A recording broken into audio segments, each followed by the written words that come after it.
nom du Père et du Fils et du Saint-Esprit, ainsi soit-il.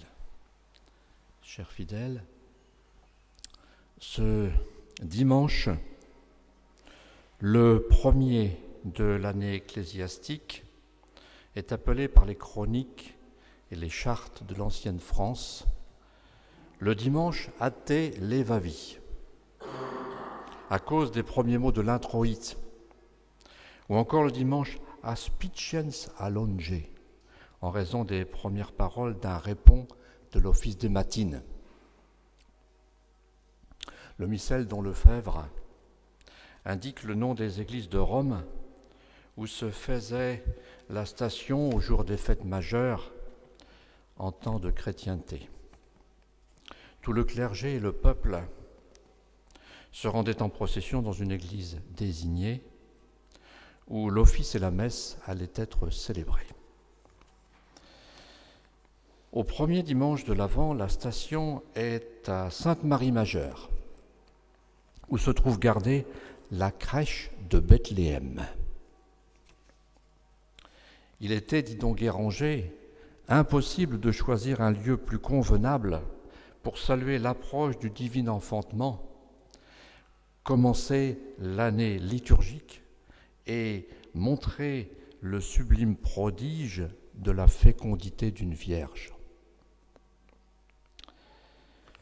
À l'office de la nuit, l'Église commence aujourd'hui la lecture du prophète Isaïe, celui de tous qui a prédit avec le plus d'évidence les caractères du Messie. Et elle continue cette lecture jusqu'au jour même de Noël inclusivement. C'est au lendemain du péché de nos premiers parents que Dieu a commencé à révéler le mystère de l'incarnation. Dans la honte et le désespoir de leur chute, Adam et Ève, prosternés devant le Créateur, n'osent plus regarder le ciel. Avant de prononcer la sentence de leur expulsion du paradis, Dieu fait entendre les premières paroles de pardon et d'espérance. Au lieu d'être maudits et chassés pour toujours de la présence de leur Dieu, comme l'ont été les anges révoltés, ils auront un Rédempteur. C'est lui qui brisera la puissance acquise sur eux par le tentateur. Et comme leur chute a commencé par la prévarication de la femme, ce sera par le fils d'une femme que cette rédemption sera opérée. C'est, dit donc Marmion, l'aube des miséricordes divines à la terre, qui a péché. Le premier rayon de cette lumière qui doit un jour vivifier le monde. La première manifestation du mystère caché en Dieu de toute éternité. Depuis cette promesse, toute la religion de la race humaine et plus tard toute la religion du peuple choisi se concentre autour de ce rejeton de la femme qui doit délivrer le monde. À mesure que les années s'écoulent, Dieu précise sa promesse. Il assure à Abraham, Isaac et Jacob que c'est de leur race que sortira le rejeton béni. À Jacob mourant, il montre que c'est dans la tribu de Juda que surgira celui qui doit venir. Les nations, oublieuses des révélations primitives, s'enfoncent insensiblement dans l'erreur. Dieu se choisit alors un peuple qui sera le gardien de ses promesses. À ce peuple, pendant des siècles, Dieu rappellera ces promesses-là, les renouvellera, les rendra plus claires. Ce sera l'ère des prophètes.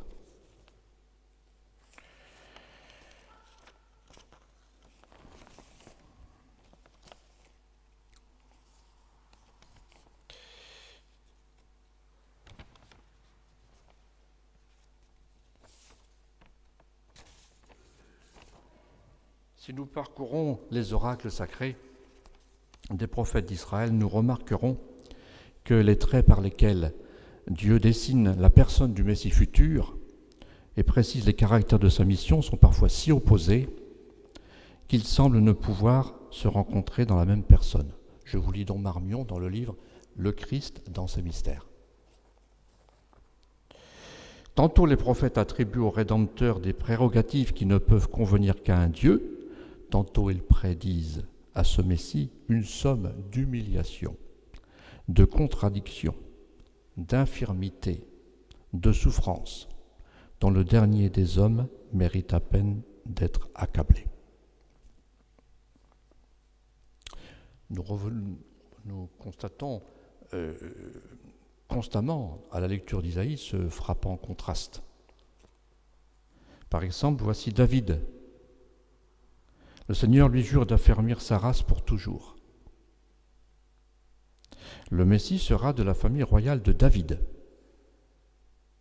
Dieu le fait voir à David comme son fils et son Seigneur. Son fils par l'humanité, qu'il empruntera un jour d'une vierge de sa famille. Son Seigneur par la divinité. David le contemple, je cite le roi David, dans les splendeurs saintes, engendré éternellement, avant que se lève l'aurore. Pontife suprême à l'exemple de Melchisédek, sacré pour régner sur nous par sa douceur, sa vérité et sa justice.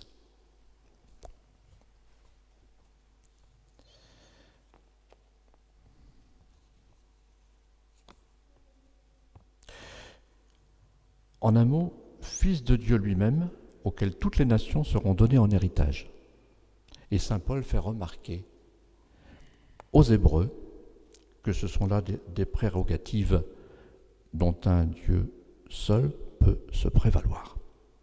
Mais David contemple aussi ses mains et ses pieds percés, ses habits partagés, sa robe jetée au sort.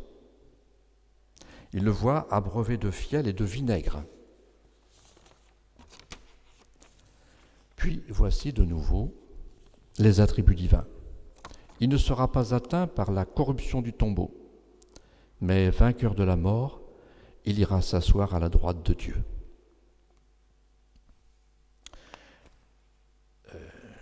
Voilà, donc ici nous étions dans les prophéties que nous devons au roi David, mais maintenant, si nous ouvrons le livre d'Isaïe, nous trouvons toujours ce contraste tout aussi frappant. Le prophète Isaïe proclame inénarrable la génération de ce Messie. Il lui donne des noms que jamais homme n'a portés. On l'appellera l'admirable, le Dieu fort, le Père du siècle à venir, le Prince de la paix. Enfanté d'une vierge, il sera nommé Dieu avec nous, Emmanuel. Isaïe le décrit se levant comme une aurore, brillant comme un flambeau. Il le voit, oui, il le voit, il nous le dit, rendre la vue aux aveugles et l'ouïe aux sourds, faire parler les muets et marcher les boiteux. Il le montre, établi chef et précepteur des nations païennes. Il voit les idoles s'écrouler devant lui. Et il entend Dieu promettre par serment que, je cite, « devant ce Sauveur, tout genou fléchira et que toute langue confessera sa puissance. » Et cependant, ce Rédempteur, dont le prophète exalte ainsi la gloire, de telles souffrances l'accableront, de telles humiliations l'anéantiront, qu'il sera regardé, je cite, comme le dernier des hommes, comme un lépreux, frappé par Dieu même et abîmé sous les opprobres, mené à la mort comme une brebis à la boucherie, mis au rang des scélérats. Et nous pouvons saisir l'opposition des traits divins et des traits humains chez le Messie. La semaine dernière, nous avions un prophète dont j'ai oublié le nom. Nous avons eu toute une série de petits prophètes depuis 15 jours à peu près. Et celui-là encore donnait une annonce assez précise de l'incarnation de Dieu, du Fils de Dieu. Alors,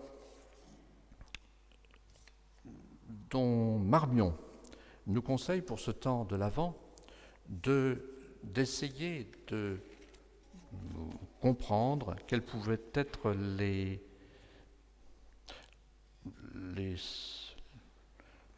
pensées, les sentiments de la très sainte Vierge, tandis qu'elle portait le Verbe incarné. L'annonce lui avait été faite très clairement par l'archange Gabriel. Elle savait qu'elle portait le Messie. Voici ce que nous dit Don Marmion. Demandons à la Vierge Marie de nous faire participer aux sentiments qui l'animaient durant les jours bénis qui précédèrent la naissance de Jésus. Le sein virginal de Marie était un sanctuaire immaculé où elle faisait monter l'encens très pur de son adoration et de ses hommages. C'est quelque chose de véritablement ineffable, nous dit-il, que la vie intérieure de la Vierge durant ces jours-là. Elle vivait dans une union intime avec l'enfant Dieu qu'elle portait dans son sein. L'âme de Jésus était, par la vision béatifique, plongée dans la lumière divine. Cette lumière rayonnait sur sa mère.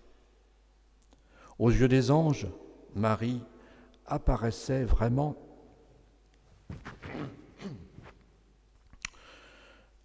comme la femme revêtue du soleil, tout irradiée des clartés célestes, toute brillante des rayons de la lumière de son Fils, comme ses sentiments étaient à la hauteur de sa foi, comme elle récapitulait bien en elle, mais en les dépassant, en leur conférant, par la pureté et l'intensité des mouvements de son âme, une valeur qu'il n'avait jamais atteinte. Toutes les aspirations, tous les élans, tous les vœux de l'humanité attendant son Sauveur et son Dieu.